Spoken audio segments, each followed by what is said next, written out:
Sa eksena na ito, ang focus ay sa hindi kilalang tao at sa kanyang bodyguard. Sinabi ng bodyguard na nawalan sila ng ugnayan sa team na kanilang ipinadala. Tila may mahalagang misyon o target ang team na ito, ngunit hindi ito nagtagumpay. Nagpahayag ang hindi kilalang tao ng pagkadismaya dahil sa wakas ay natagpuan nila ang bakas ng isa sa mga numbers, ngunit hindi ito naging matagumpay. Tumugon ang bodyguard na itinago nila ang lahat ng kanilang koneksyon at walang dahilan para mag-alala. Ang hindi kilalang tao ay nanatiling tahimik pagkatapos marinig ito. Lumipat ang eksena kung saan naroon si 05 kasama si Eugene. Tinanong ni Eugene kung may ideya si 05 kung sino ang maaaring nasa likod ng pag-atake sa kanya. Tugon ni 05, maraming posibleng suspect, ngunit nagtataka siya kung bakit tinulungan siya ni Eugene. Hindi sumagot si Eugene at tanging nakatitig lamang siya kay 05. Nagtanong si 05 kay Eugene kung naaalala na ba niya ang lahat ng bagay. Sinabi ni Eugene na halos lahat ay naalala na niya. Binanggit ni 05 na kamakailan lamang ay namatay si 032 na mas bata kaysa kay Eugene sa grupo ng mga numbers. Dagdag pa niya, patay na rin si 006. Habang sinasabi ito, napansin ang pagkakahigpit ng hawak ni 05 sa bote dahil sa galit. Sinabi niya na posibleng ang mga taong sumubok patayin siya ngayong araw ay parehong grupo na pumatay kina 032 at 006. At ang sandaling katahimikan ni Eugene ay nagpapahiwatig ng kanyang pag-iisip at pagproseso sa impormasyong ibinigay ni 05. Nagtatanong si 05 kay Eugene kung bakit tila walang reaksyon si Eugene sa pagkamatay ng iba pang mga numbers, partikular na kina 006 at 032 na matagal nang sumusunod kay Eugene. Tumugon si Eugene na hindi ganun ang kanyang ibig sabihin. Biglang nagalit si 05 at inakusahan si Eugene na siya ang pumatay sa kanila.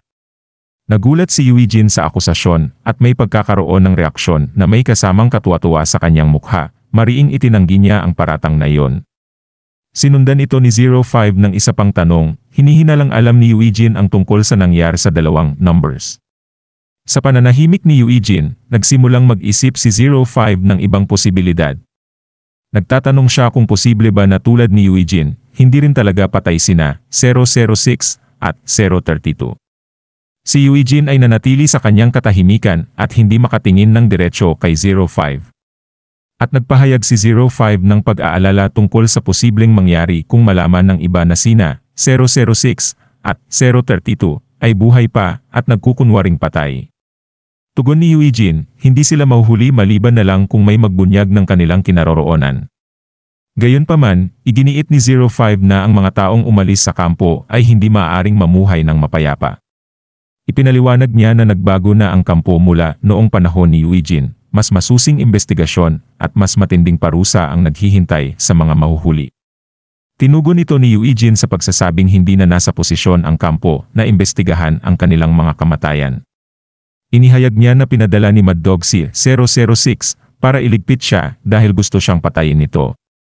Ikinagulat ito ni 05 habang nakikinig kay Eugene. Kinumpirma ni 05 ang hinala niya na hindi maaaring imbestigahan ni Mad Dog ang pagkamatay ni Eugene nang hindi ibinubunyag na buhay pa si Eugene. Nagpatuloy si Eugene sa pagpapaliwanag na si 032 ay sumunod sa yapak ni 006 at kasama na rin niya ngayon. Nagpakita si 05 ng reaksyon na para bang may halo ng pagkainis at kasiyahan sa pag-alis ng dalawa mula sa kampo. Bigla namang lumitaw ang alaala ni Eugene tungkol kay 032 na nagpapakita ng mas malalim na koneksyon nila sa nakaraan. Sa pagbabalik sa kasalukuyang eksena, ibinunyag ni 05 na ang target niya ay ang direktor ng SW Corporation na si Shinjae o si Annie. Nagulat si Eugene sa revelasyong ito at tinanong niya si 05 kung ano ang kanyang balak gawin ngayon. Ipinahayag ni 05 na kailangan niyang bumalik dahil nalantad na ang kanyang lokasyon sa isang hindi kilalang grupo. Sinabi niya na hindi na niya maipagpapatuloy ang kanyang misyon dahil dito. Tumugon si Eugene sa pahayag na ito ng walang imik, marahil ay nag-iisip tungkol sa kahihinatnan ng mga pangyayari.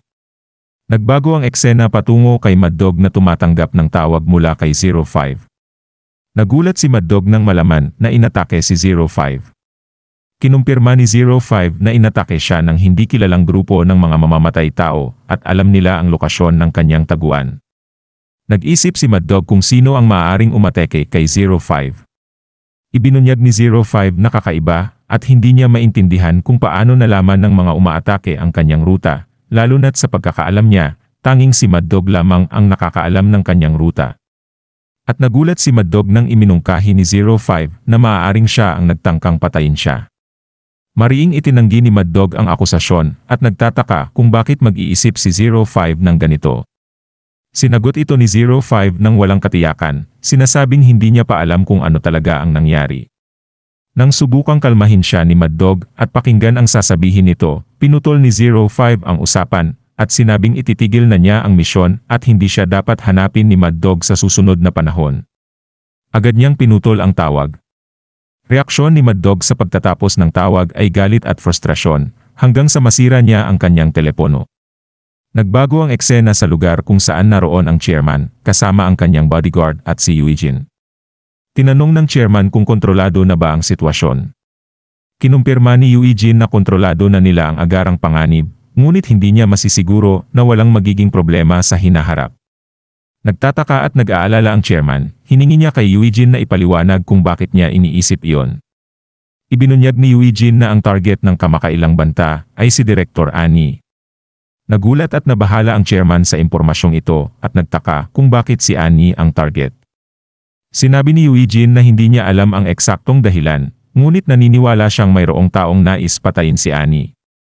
At ang bodyguard ay nagtanong kay Eugene kung paano niya nalaman na si Director Annie ang target.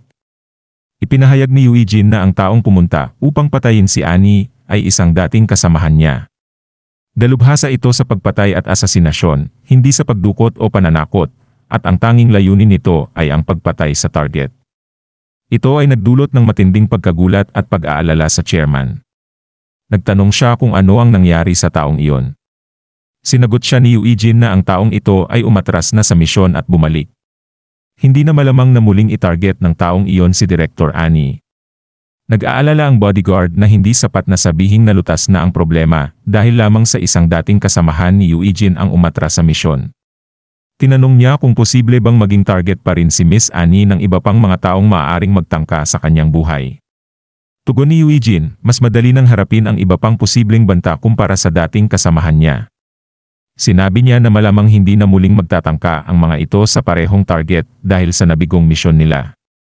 Nagpahayag ang chairman ng kanyang kaalaman tungkol sa nakaraan ni Eugene bilang isang pambihirang mersenaryo, ngunit nagpapahiwatig siya na maaaring may mas malalim pa sa nakaraan ni Eugene.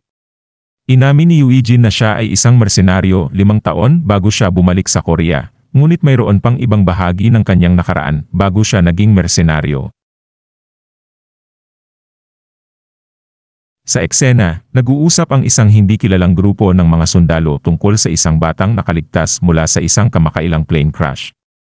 Natagpuan ang bata na walang malay at siya lang ang natirang nakaligtas mula sa aksidente. Nagtataka sila kung bakit dinala ang bata sa kanilang lokasyon at ginamot pa ang kanyang mga sugat. Napag-usapan nila na tila balak ng kanilang organisasyon na isali ang bata sa kanilang pagsasanay. Kinikilala nila na maraming tao ang nadadala sa lugar na yon nang walang kaalaman sa kanilang gagawin. Pinag-uusapan nila ang kahirapan ng pagsasanay at kung paano kahit ang mga may karanasan ay nahihirapan at minsan ay namamatay. Binanggit nila na ang lugar na yon ay hindi nag-aalala tungkol sa kung sino ang makakaligtas o hindi sa pagsasanay. Lipat ang eksena at bumangon si Eugene mula sa kanyang pagkakaratay bilang isang batang nasugatan. Isang hindi kilalang tao ang lumapit sa kanya at nagsalita sa isang wikang banyaga, inuutusan siyang tumayo kung gising na siya. Hindi agad tumugon si Eugene, tanging pagtitig lamang ang kanyang nagawa. Dahil dito, nawalan ng pasensya ang hindi kilalang tao, at marahas na hinila si Eugene, itinapon siya palabas. Sa kabila ng pagkalito at panlalabo ng paningin, pinilit ni Eugene na tumayo at tumingin sa paligid. Nakita niya ang maraming sundalo na nakatingin sa kanya. Biglang lumitaw sa eksena ang isa pang tao, kilala bilang Mad Dog, na sa puntong iyon ay wala pang peklat sa kanyang mukha. Isang sundalo ang nagkomento na si Eugene ay tila hindi pa ganap na nakakabawi sa kanyang mental na kakayahan. Tinanggap ni Mad Dog ang katotohanan na si Eugene, isang batang nasugatan at kakagising lamang, ay maaaring nakakaranas ng mga epekto mula sa plane crash. Sa kabila nito, nag-utos si Mad Dog na isama si Eugene sa pagsasanay simula sa araw na yon, sa layuning kumita si Eugene para mabayaran ang gastusin sa kanyang pagpapagamot. Sumagot ang isang sundalo ng opo, "Sir," bilang tugon sa utos ni Mad Dog. Sinabi pa ni Mad Dog kay Eugene na wala itong talo dahil malamang ay mamamatay na rin siya kung hindi siya nasagip.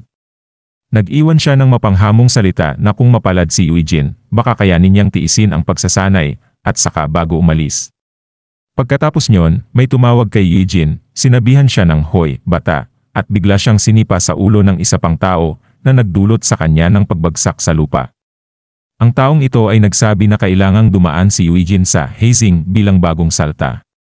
Binigyang diin ng taong ito na kung hindi kayanin ni Eugene ang hazing, malamang ay mamamatay siya. At habang binubuli si Eugene ng dalawang tao, biglang may lumitaw at inatake nito ang mga nambubuli kay Eugene. Matapos sipain ang isa, sinundan niya ito ng isang atake sa mata ng isa pa, na nagresulta sa pagkatalo ng dalawa. At makikita na si 05 ang taong umatake sa bully.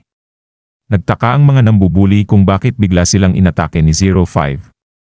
Walang ibinigay na malinaw na dahilan si 05 maliban sa pahayag na naiinis siya sa kanila. Dahil dito, tumakas ang mga nambubuli. Pagkatapos nito, hinarap ni 05 si Eugene at sinabihan siyang bumangon at magpakatatag kung ayaw niyang mamatay. Sa kabila ng pag-uutos ni 05, hindi tumugon si Eugene at patuloy lang na nakatingin sa kanya. Naiinis si 05 dahil hindi tumutugon si Eugene sa kanyang mga utos. Nagtatanong siya kung hindi ba naiintindihan ni Eugene o hindi niya naririnig ang sinasabi niya. Sa kanyang pagkainis, marahas na hinila ni 05 si Eugene pataas. At biglang nagbago ang eksena sa kasalukuyang oras nang tumawag si Lieutenant kay Eugene. Pinag-usapan nila ang tungkol sa kamakailang insidente kung saan si Miss Jaye o Annie ang target at ang asasin na nagtangka sa kanyang buhay ay dating kasamahan ni Eugene. Kinumpirma ni Eugene na hindi niya nahuli ang asasin at hindi niya matukoy kung sino ang nagpadala dito. Sinabi niya rin na malamang hindi na muling gagamitin ng mga salarin ang parehong asasin para sa parehong target. Ngunit mahihirapan silang alamin kung sino talaga ang nasa likod ng pagtatangka. Nag-aalala si Lieutenant tungkol sa kalagayan ni Eugene matapos ang insidente kung saan isang dating kasamahan ni Eugene ang nagtangka sa buhay ng kanyang kasalukuyang employer. Nagtatanong si Lieutenant kung maayos ba si Eugene, na nagpapahiwatig ng kanyang pag-aalala sa emosyonal at mental na kalagayan ni Eugene. Sumagot si Eugene na maayos siya. Ngunit pinunto ni Lieutenant na hindi dapat madaliin ni Eugene ang kanyang sarili dahil sa pagharap sa isang tao mula sa kanyang nakaraan. Pinayuhan niya si Eugene na huwag mag-atubiling humingi ng tulong kung kinakailangan.